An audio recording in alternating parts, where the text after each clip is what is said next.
Ay sa di po gisugda na gyud oh. Murag gisugda na gyud ni kay bungkag naman ang pader sa tubangan no.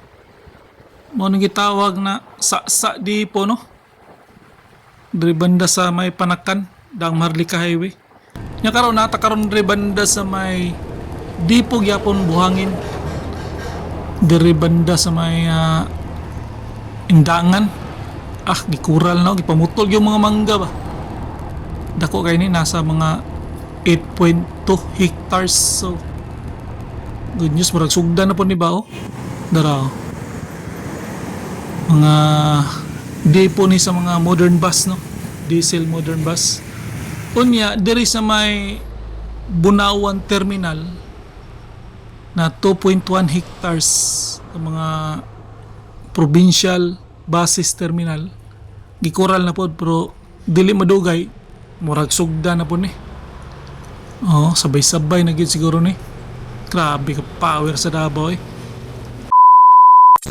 Mayang adlaw sa atong mga viewers no, followers. So nata karon banda sa may Lasang ato ning quick update gikan man gutag tagom. Nag tripping mi dito. So pagian man nato ning Lasang i-quick update nato ni kining tulay diri. Schedule na daw ni ugma og abre.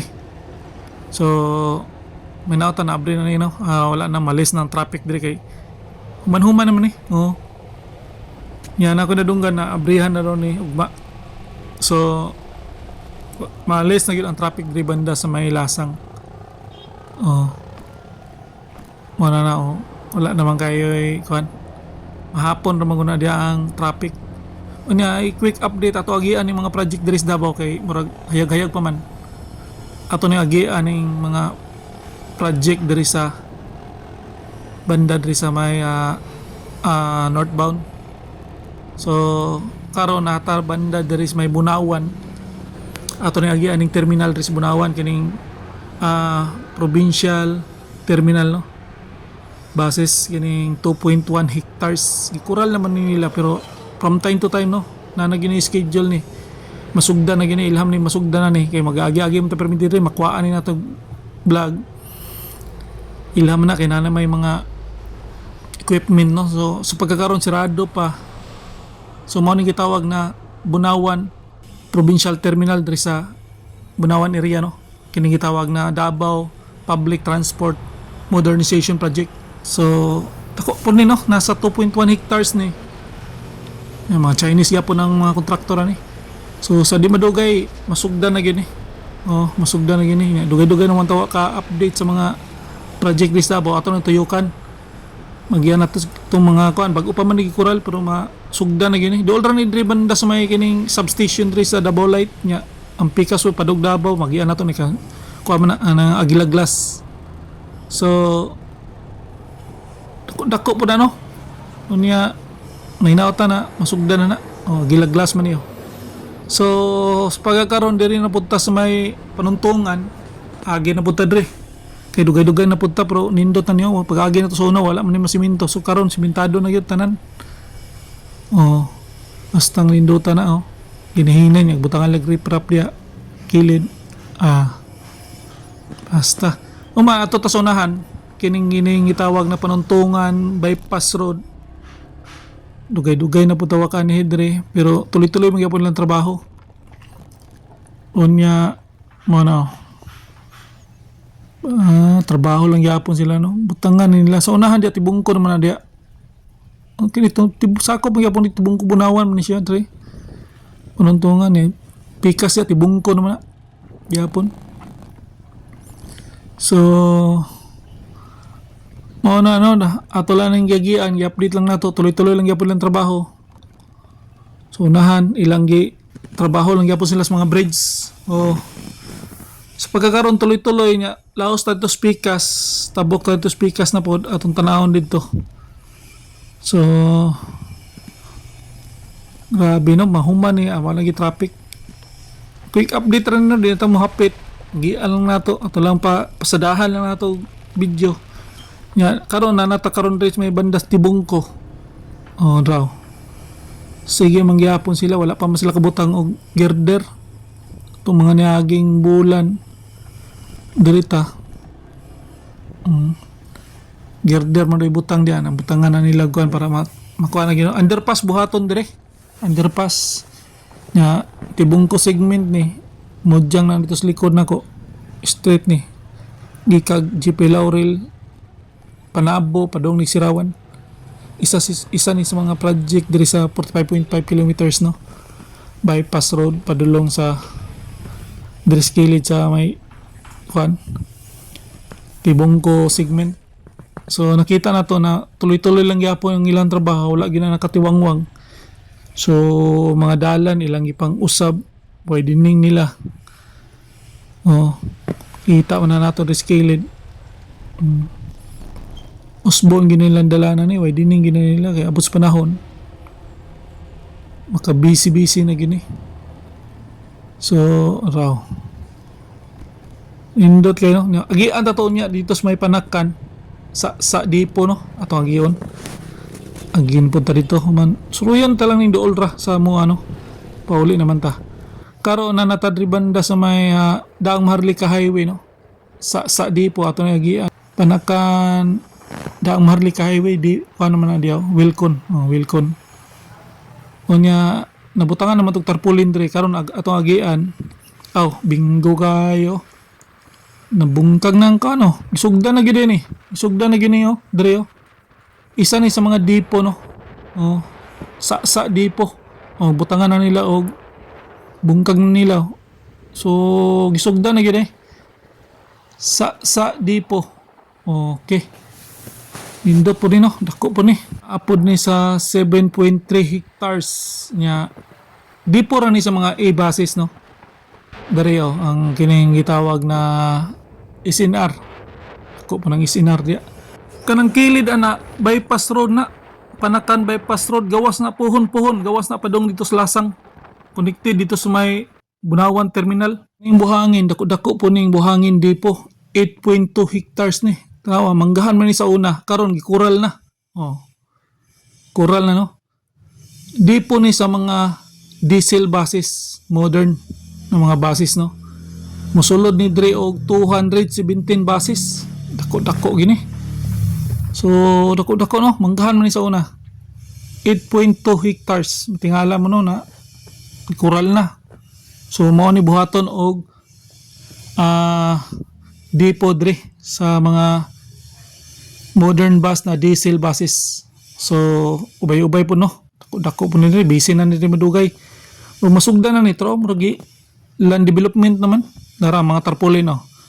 Oh. Mao ni gitawag na dipo. Dako kay na no, 8.2 hectares na. So 217 buses na masulod ya. So mabisi na gini dre kay sa unahan ani aton sa unahan. Kuan naman na sa unahan ko kining 911 na sa unahan ya napoy mall.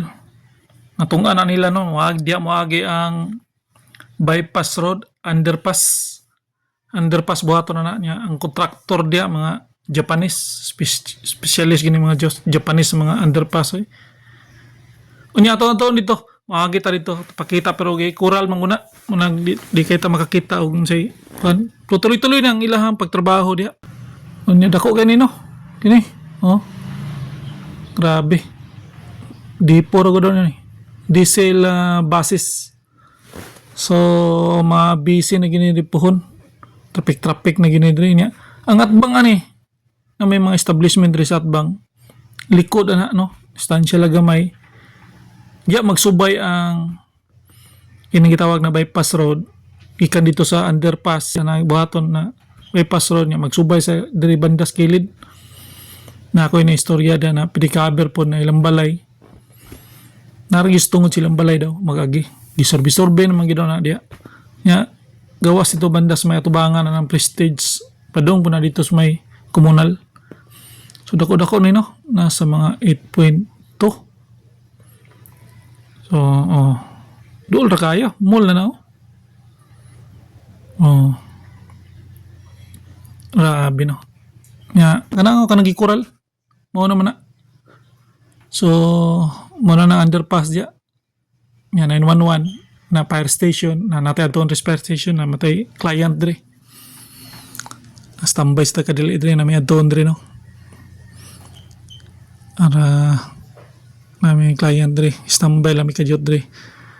Yung makakita mo usahay diya naman tayo nagiyan ganina dito ng mga Japanese worker. Mga to yung mga trabahante diya sa mga underpass, kuya kurat kay na sila daraw. Surbi-surbi na sila diya.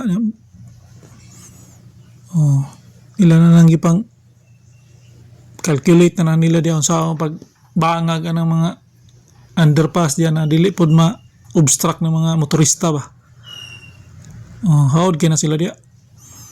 So atong subayon unya kay diyang atbang magsubay ra man na diyang dalan daw highway sa underpass niya padung dito sa tubangan sa kon na may shortcut road ya good na wala mahuman ang pagsiminto diya daw magsubay ang underpass padung dito sa komunal. So dako-dako pa gini trabaho no, dako-dako pa gini trabahoon pero dool raman amuha diya. So masorbi-sorbi gina na to ato nang i-update kanon na masugdan na nila makabantay man ta kay magagiyagir man ta dre.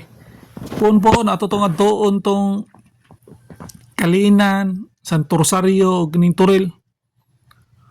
Og na sugdan na ba dito sa Kalinan terminal, ang provincial terminal dito sa Kalinan murag sugdan naman gyud siguro pod. May siguro dito katong training center nila na mga kuan. Human na mga siguro to kay taw na po taw kabalik pero atuan ta to no higayon ta to pohon. Makaigayon ta. Pabor gini mall dre oh. Busy na gini pohon dre. Kana mga establishment dia likod na dia mag-agi ang dala no. So pohon po pastang bibuhan na ni dre kay daghang mag-subdivision dre banda. Unya limang kag depo basis diri na mga diesel basis na mga modern bus 217 diri mag parking dia magpa kuan. So dako gini dili lang kay kuan ni dako ning kuan ni dipuhan ni. So diya ta moagi sa gilid kanang kilid na shortcut agi ta diya padung na dito sa komunal na may gianan diya padung dito sa airport pod. Masiminto ni pohon diya kining shortcutan diya bypass magyapon na. Masiminto na pohon, padog airport dool na lang kayo. Diya anang likod oh. Likod na diya magsubay ng dalan. Nya gawas diri oh, naman do diri oh. Diri. Basta diri daw banda magsubay. Mao to ni istorya tong isa ka residente diri ba na recover. Tugkaran daw nila. Wala may goy laha pero tugkaran nila. So pon diri mag-agi ang kwan. Nga magwapo naman road widening ni dre. Padong po nag-airport puhon. Gawas ito sa Atbang Santa Lucia Mall. Nindot na kayo ni dre po no. So marani ato ang update karong adlaw. Ito sa Linoboy, yung YouTuber ng bayan. Peace out.